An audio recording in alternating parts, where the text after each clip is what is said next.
بسم اللہ الرحمن الرحیم۔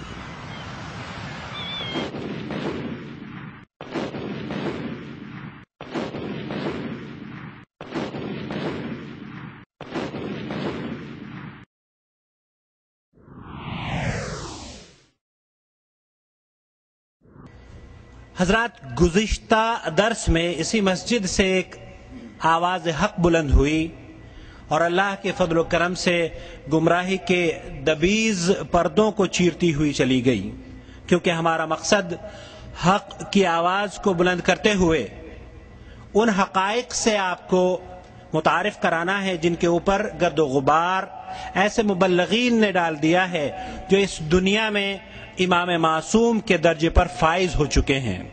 ان کی زبان سے نکلا ہوا ہر لفظ حق سمجھا جانے لگا ہے، جبکہ حق اللہ کی کتاب اور اس کے پیارے رسول صلی اللہ علیہ وسلم کی سنت ہے۔ ہماری دعوت قرآن و سنت کی دعوت ہے۔ کتاب و سنت کی فکر کو تعویل فاسد اور تقلید عامہ جیسی چیزوں سے پاک رکھنا ہماری جد و جہد ہے۔ ہم کسی شخص پر تنقید نہیں کرتے، البتہ یہ بھی ضروری ہے کہ قرآن و سنت کی بالادستی کے لیے اس اسلوب کو اخذ کرتے ہیں، اس اسلوب کو اپنائیں جو ہمارے اسلاف نے کیا ہے۔ حضرت امام ابن تیمیہ رحمۃ اللہ علیہ نے مجموعۃ الفتاوی میں نقل کیا ہے، محمد ابن بندار السباق رحمۃ اللہ علیہ نے فرمایا کہ میں نے امام احمد ابن حنبل رحمۃ اللہ علیہ سے کہا کہ کسی کو ضعیف یا کذاب کہتے ہوئے میں اپنے اوپر ناگواری محسوس کرتا ہوں، تو امام احمد ابن حنبل رحمۃ اللہ علیہ نے فرمایا اگر تم چپ رہے اور میں چپ رہا تو جاہل کو صحیح اور غلط کے بارے میں کون بتلائے گا؟ اور بقول شاعر، دستار کے ہر تار کی تحقیق ہے لازم، دستار کے ہر تار کی تحقیق ہے لازم، ہر صاحب دستار معزز نہیں ہوتا۔ مولانا طارق جمیل، مولانا شریف کا ایک دربار ہے، وہاں پر گئے، گدی نشین سے ملاقات ہوئی۔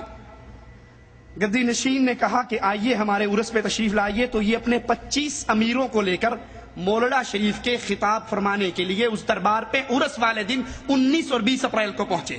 صاحب وہاں پر پہنچے اور گدی نشین نے مولانا طارق جمیل کے بارے میں کہا کہ میں نے صاحبزادہ حفیظ الرحمان بریلوی کی تقریر سنی اور مولانا طارق جمیل کی تقریر سنی، ایک بریلوی کی تقریر سنی، ایک دیوبندی حضرت کی تقریر سنی، مجھے ان دونوں کے درمیان حد دیوار، فاصل، بننا، کہتا یہ بڑے لفظ ہیں، مجھے تھوڑی سی بننی بھی نظر نہیں آئی۔ طارق جمیل صاحب فرماتے ہیں، غور کیجئے، کہتے ہیں پہاڑ پر، کوہ طور پر نور کی ایک تجلی گری تو موسیٰ علیہ السلام زمین پہ گر گئے۔ موسیٰ علیہ السلام کوہ طور پہ پڑنے والی تجلی کو برداشت نہیں کر سکے، یہ اس کی پرواز تھی۔ اور میرے نبی کی پرواز کیا تھی کہ اللہ نے عرش پہ اپنے حبیب کو بلا کر کیا کہا، یا حبیبی ادنو منی۔ اللہ کے نبی عرش پہ پہنچ گئے، اللہ بھی عرش پہ ہے، نبی بھی عرش پہ ہے، اور اللہ کہہ رہا ہے میرے حبیب اور آگے آ جاؤ۔ اللہ نے نبی کھسک کے تھوڑے جگہ ہوندے نے، وہ پھر کہتا ہے اور آگے آ جاؤ، یا حبیبی ادنو منی، نبی اور آگے ہوتے ہیں، اللہ پھر کہتا ہے یا حبیبی ادنو منی، اے میرے حبیب اور آگے آ جاؤ۔ انا للہ و انا الیہ راجعون۔ مولانا فرماتے ہیں کہ وہ 70,000 پردے نور کے جو عرش پہ پڑے تھے وہ بھی چاک ہو گئے، اللہ نے اپنے ساتھ بٹھایا اور 3 مرتبہ کہا اور آگے اور آگے اور آگے۔ تو بتاؤ میرے نبی کی پرواز کتنی بلند ہوگی۔ پہلی بات، مولانا کاش آپ نے یہ قصہ سناتے ہوئے کسی ایک حدیث کا نام ہی بیان کر دیا ہوتا کہ یہ حدیث فلاں کتاب کے اندر موجود ہے جس سے میں نے یہ قصہ پڑھا۔ پہلی بات، اللہ اپنی صفت علوم میں تنہا ہے، یکتا ہے، اللہ اپنے عرش پر مستوی ہے، اللہ کی کوئی مخلوق اللہ کے عرش پہ نہیں جاتی۔ اور دوسری بات، قیامت کی دیواروں تک مولانا طارق جمیل اس قصے کا، اس جھوٹے واقعے کا کوئی ثبوت نہیں دے سکتے، کہیں پر اس کی دلیل نہیں مل سکتی۔ ہاں انہی کے بھائیوں سے مل سکتی ہے۔ مولوی طاہر القادری صاحب کی میں ایک CD دیکھ رہا، اس کے اندر وہ میرا لاہور میں ایک تقریر کی، انہوں نے معراج کا واقعہ بیان کیا، اور اس واقعے میں کہتے ہیں کہ اللہ کے رسول صلی اللہ علیہ وسلم چلے، مسجد اقصی سے چلے، نور کا چولا اتار دیا، بشریت کا چولا اتار دیا، عرش مولا پر پہنچے، نورانیت کا چولا اتار دیا، عرش مولا سے اور اوپر گئے۔ اب خود کہتا ہے بشریت وہاں ختم، نورانیت وہاں ختم. اب نبی جب اوپر گئے، لا مقام میں گئے، اللہ کی ملاقات کے لیے گئے، تو پھر کیا تھے؟ نہ نور تھے نہ بشر تھے، پھر کیا تھے؟ تو شیر پڑتا ہے ہکے ہکے ہکے جڑا ہی ہک کو ڈو جانے او کافر تے مشرک ہے. کہ اللہ اور محمد عرشوں سے اوپر جا کر ایک ہو گئے، جو دو کہے گا وہ کافر ہے. اور پھر ایک کیسے ہوئے؟ وہ کہتا ہے اللہ کے نبی نے عرش کو چھوڑا، اللہ نے کہا عرش کو چھوڑ، آگے آ. پھر نبی اور آگے گئے، اللہ اوپر سے اتر رہا ہے، نبی نیچے سے جا رہے ہیں. یہاں پہنچتے پہنچتے نبی نکڑ پہ پہنچے، اللہ باہر آیا، اپنے حبیب کو کہا حبیب اندر آ، حبیب اندر آ، بڑی پیاری جگہ ہے. حبیب اندر آیا، اللہ نے دروازہ بند کر دیا. کہا اس کے بعد کیا ہوا تمہیں کوئی خبر ہی نہیں ہے. انا للہ و انا الیہ راجعون. لا حول ولا قوة الا باللہ. میرے نبی سے پوچھا گیا اے اللہ کے نبی آپ نے اللہ کو دیکھا ہے؟ کہا میں اللہ کو کیسے دیکھتا، وہ تو نور ہے. عائشہ فرماتی ہے جس نے یہ کہا کہ محمد صلی اللہ علیہ وسلم نے اللہ کو دیکھا ہے، اس نے اللہ پر تو اللہ کے رسول پہ تہمت باندھی ہے. اور مولانا طارق جمیل اور مولوی طاہر القادری دونوں گلے مل کر کہہ رہے ہیں کہ اللہ اس طرح قریب ہوا. طاہر القادری باقاعدہ ہاتھ کر دیکھو، یہ ایک کمان ہے، ایک کمان یہ اللہ کی، ایک کمان یہ رسول اللہ کی. یہ مثل معانقہ ہو گیا، یعنی دونوں نے گلے مل لی اور معانقہ ہو گیا. لا حول ولا قوة الا باللہ. ان اہل شرک کی تقریروں کو سننے والوں، ان کے جلسوں میں جانے والوں، ان سے محبت کرنے والوں، ان سے دوستی کرنے والوں، ان کا دم بھرنے والوں، ان کو امام بنانے والوں، ان کی نمازیں، ان کے پیچھے اپنی نمازیں پڑھنے والوں، کیا یہ ساری گمراہی تمہارے کھاتے میں نہیں جائے گی اگر تم نے اس شرک کے پڑے ہوئے پردوں کو نہ اتارا، تم نے لوگوں کے سامنے اس حقیقت کو بیان نہ کیا؟ اللہ اپنے عرش پر ہے، اللہ اپنے عرش پر ہے، تنہا ہے، یکتا ہے. جیسے عبادت میں تنہا ہے ویسے اپنی صفات میں تنہا ہے. نہ اللہ اور رسول صلی اللہ علیہ وسلم عرش پہ اکٹھے ہوئے، نہ دونوں میں معانقہ ہوا، اور نہ یہ جتنی باتیں ہیں یہ سب جھوٹ ہے، افترا ہے، اللہ کے اوپر بہتان ہے، رسول اللہ پر بہتان ہے. مولانا طارق جمیل صاحب فرماتے ہیں، قرآن حکیم کی ایک آیت پڑھتے ہیں، ذرا سنیے آپ بھی. قل لو كان البحر مدادا لكلمات ربي لنفد البحر قبل ان تنفد كلمات ربي ولو جئنا بمثله مددا. اللہ کی شان کی ایک آیت ہے کہ اگر سارے سمندر سیاہیاں بن جائیں اور اللہ کی تعریفوں کے جملے لکھنے شروع کیے جائیں، یہ سمندر کی سیاہیاں ختم ہو جائیں گی. اللہ کہتا ہے میں اتنے سمندر سیاہیوں کے اور دے دوں، وہ بھی ختم ہو جائیں گے، لیکن اللہ کی تعریف ختم نہیں ہوگی.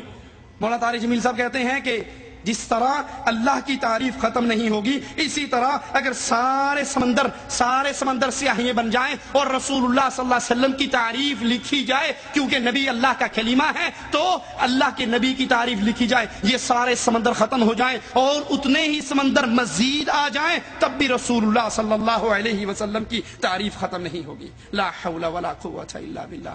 حضرت جی یہ تعریف مانوی نہیں ہے، یہ قرآن کو اپنے الفاظ میں بدلنا نہیں ہے. قرآن کا وہ مقصود جو اللہ کی وحدانیت، اللہ کی تعریفوں کے جملے ہیں، آپ نے اس کو یکسر بدل کر اللہ کے رسول صلی اللہ علیہ وسلم پر ان آیات کو فٹ کیا. لیکن سوچئے اور اللہ کے لیے سوچئے، یہ انکشاف جو آپ پر ہوا ہے، آپ سے پہلے کسی صحابی کو اس کا علم نہیں ہوا؟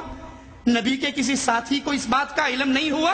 یہ آپ نے کہاں سے پڑھا؟ یہ آپ نے کہاں سے سنا؟ یہ آپ نے کس شیخ سے سیکھا؟ اور یہ تفسیر کس صحابی نے بیان کی، کس تابعی نے بیان کی، کس محدث نے بیان کی؟ جو آپ کے جی میں آئے، اپنے نبی کو اٹھاؤ اور اللہ کے ساتھ ملا دو. رسول اللہ صلی اللہ علیہ وسلم نے اسی غلوب سے اپنی امت کو منع کیا تھا. مولانا فرماتے ہیں طارق جمیل صاحب کہ اللہ نے اپنے نبی کو پکارا، کس طرح؟ یا ایھا النبی. اب اس کا ترجمہ سنیے اور یاد رکھیے، ترجمہ سننے سے پہلے جو مجمع ہے وہ مجمع باب مولڈا شریف کے دربار کا مجمع ہے، وہ قبر پرستوں کا مجمع ہے. اس میں مولانا پر کہتے ہیں یا ایھا النبی، ترجمہ کرتے ہیں اے غیب کی خبریں سنانے والے، اور نیچے سے مجمع نعرہ حیدری، نعرہ رسالت، نعرہ غوثیہ. یہ غیب کی خبر سنانے والے یا ایھا النبی میں سے کس حرف کا ترجمہ آپ نے کیا ہے؟ کس لفظ کا ترجمہ کیا ہے؟ کیا یہ اللہ کے قرآن کو اپنی زبانوں سے موڑنا اور تروڑنا نہیں ہے؟ لا حول ولا قوة الا باللہ.